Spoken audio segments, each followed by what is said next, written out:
সময়কার number one Shakib Khan, তার সাথে তুমি কাজ করতে পারছো না। না, আমার আফসোস হয় না।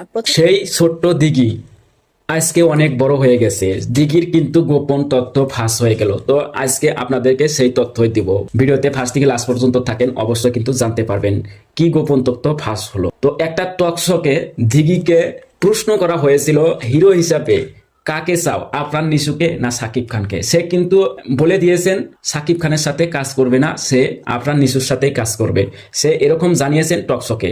কারণ সাকিব খানের সাথে কাজ করবে না, সাকিব খানের সাথে অনেক আগে সে ছোটবেলায় কাজ করত, ছোটবেলায় সিনেমাতে অভিনয় করতো, সাকিব খানকে চাচু হিসাবেই জানে।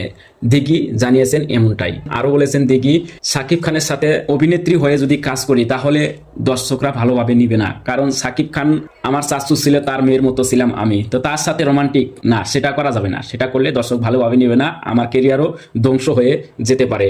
তো সেই জন্যই কিন্তু সাকিব খানের সাথে দিঘি নায়িকা হিসাবে কাজ করবে না। কি বলেন দর্শক আপনারা? আসলেতেই দিঘি ঠিক করেছে না হয়তো কিছু ভুল বলেছে? আপনারা অবশ্যই কমেন্টে জানাবেন। আর ভালো লাগলে এই চ্যানেলটা অবশ্যই সাবস্ক্রাইব করে একটা লাইক করে দিবেন।